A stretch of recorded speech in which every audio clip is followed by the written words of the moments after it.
The Screamer, 1.5 liters, 16 cylinders, 600 horsepower at 12,000 revolutions a minute. Peak boost, 82 pounds. Each cylinder holds about 93 cubic centimeters. Each one is a moped. This is the British Racing Motors Type 15 from the 1950s. The V is 135 degrees, almost flat. With only 1.5 liters you cannot buy capacity, so you buy revs instead, and pistons that small are light enough to give them to you. No ordinary supercharger makes that, so they went to Rolls-Royce for a 2-stage centrifugal blower out of aero practice. And there's the fault. Built into the physics, a centrifugal blower's output climbs with the square of its speed so low down it makes nothing. The power curve was not a curve, it was a cliff.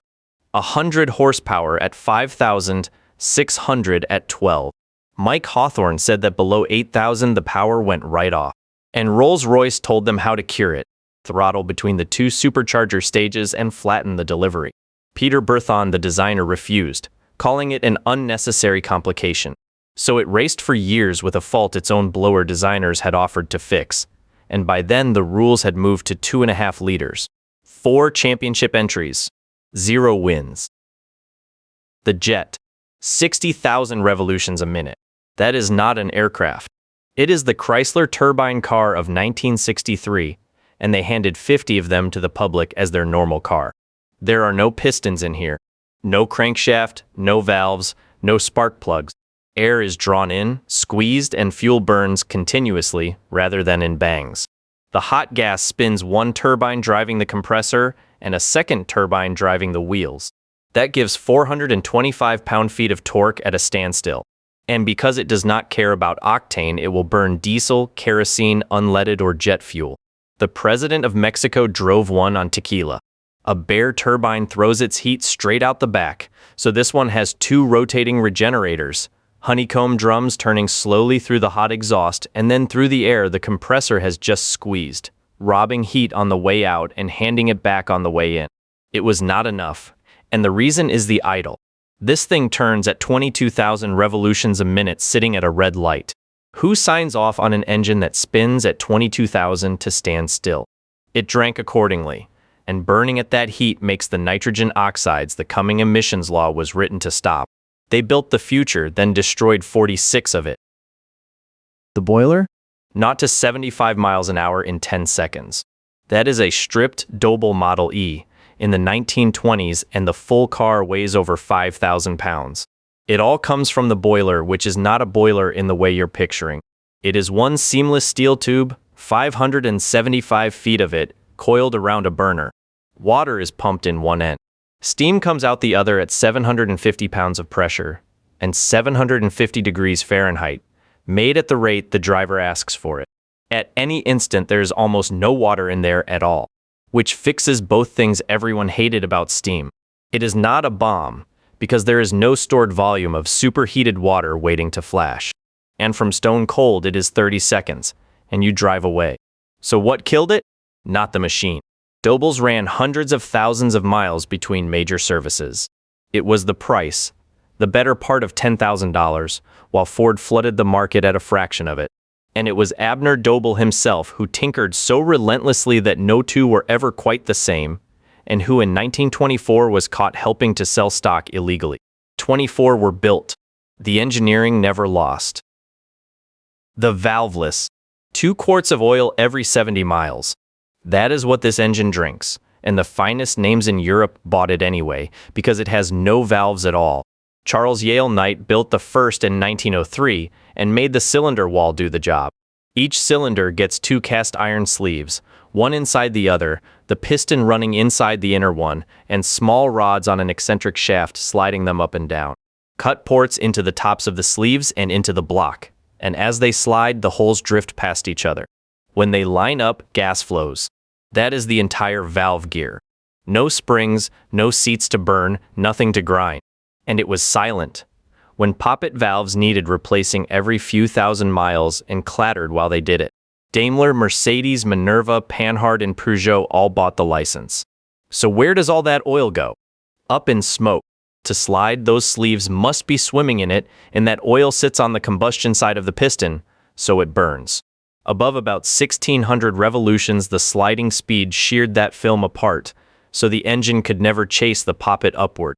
Then Ricardo and Kettering made poppet valves quiet and durable for a fraction of the cost. A problem that went and solved itself. The tin engine, 133 pounds. That is the whole engine, block, and head making 26.5 horsepower. The name is Cobra, which stands for copper brazed and has nothing to do with snakes, because there's no casting here at all. The block and the head are pressed steel stampings and steel tubing, jigged into position and run through a furnace. In that furnace, the copper melts and wicks into every joint by capillary action, and the assembly comes out as one piece weighing less than half what an iron engine of the same size does. It came out of the Second World War as a lightweight power plant for generator sets and field equipment. Then Crosley put it in a car and the chemistry came for it. Put copper and steel in contact, fill the gap between them with coolant, and you have not built a cooling jacket. You have built a battery. The coolant is the electrolyte and the steel is the electrode that loses. 1940s antifreeze carried almost none of the corrosion inhibitors it does now, so the jackets ate themselves from the inside until holes appeared in the cylinders. In January 1949, Crosley gave up mid-production and cast the identical engine in iron. It did not wear out. It dissolved. The giant, 12.7 liters, 8 cylinders all in one straight line, which is why the bonnet had to be built around it. Each cylinder here is bigger than most complete modern car engines. 875 pound-feet of torque at 1800 revolutions. 3 valves per cylinder, and the whole thing comes from Bugatti's aero engine work, which is the only reason a thing this size exists. Ettore Bugatti built the Type 41 Royale for royalty. 21 feet long, 7,000 pounds, and he planned to sell 25 at $30,000 for the bare chassis, with no body on it. Who was buying a $30,000 bare chassis in 1930? Nobody is the answer. He priced a car for kings and launched it into the Great Depression, at the exact moment the world ran out of kings with money. 7 were built. 3 sold, not one of them to a royal customer, which left Bugatti holding the biggest engines on earth and nothing to put them in. So he put them in trains. About 186 went into rail cars for the French railways, 2 or 4 at a time, and one of those rail cars set a world average speed record of 122 miles an hour. The biggest car engine ever built ended up pulling trains. The Etched Block. 2 million of these were built, and this engine has no cylinder liners in it. No iron sleeve between the piston ring and the block, which ought to destroy itself in an afternoon, because aluminium is far too soft to run a piston ring against. Chevrolet's answer for the Vega in 1971 was a Reynolds alloy called a 390. 77% aluminium, 17% silicon, which crystallizes out as hard particles. So machine the bore, then etch it electrochemically. The soft aluminium is eaten back a few microns, and the silicon crystals are left standing proud. The ring rides on a field of crystals, which is genuinely clever, and it is standing on nothing. The block is aluminium, the head bolted to it is cast iron, and the two expand at different rates when hot. Add an open deck, where the cylinder walls are tied into nothing at the top, and a cooling system owners rarely topped up. Overheat it and the cylinders distort. The rings then wear the standing silicon back down. The rings start bearing on the soft metal between the crystals and the bore scuffs. The piston scores and the engine is finished. Of the Vegas built by 1972, 6 in every 7 had been recalled for something. The clever part was real. It was microns thick. The cost saving, 22.5 to 1. That is the compression ratio in the Oldsmobile 350 diesel, against about 8 to 1 in the petrol V8 on the same line. And the thing everybody says about this engine is wrong. They did not convert a petrol V8 into a diesel.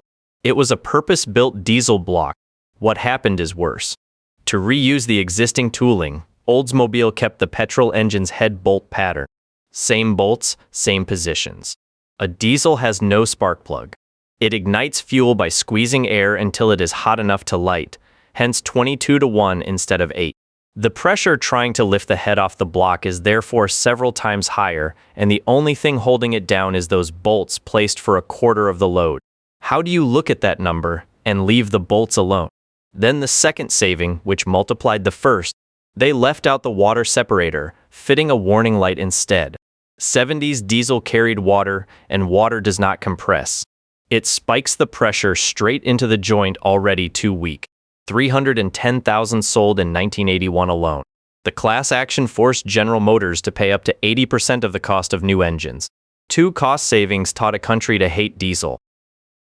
The Sideways 16, 16 cylinders, 6 liters, 64 valves, 540 horsepower. Mounted sideways, straight across the car, behind the seats. Which should not be possible. A 16-cylinder V is far longer than a car is wide, and a crankshaft that long would wind up like a spring and tear itself apart. So the Cizeta does not use 1 crankshaft. It uses 2. The engine is 2 straight 8/2 meeting in the middle. 1 aluminium block, 4 cylinder heads, and a set of gears in the center where they join. Those gears take the drive out sideways into a gearbox alongside. The whole assembly is a letter T lying across the car, and that is what the T stands for.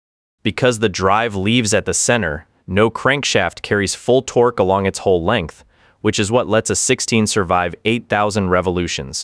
So none of that is why it died. The car could not meet American safety and emissions rules, locking it out of the largest supercar market on Earth.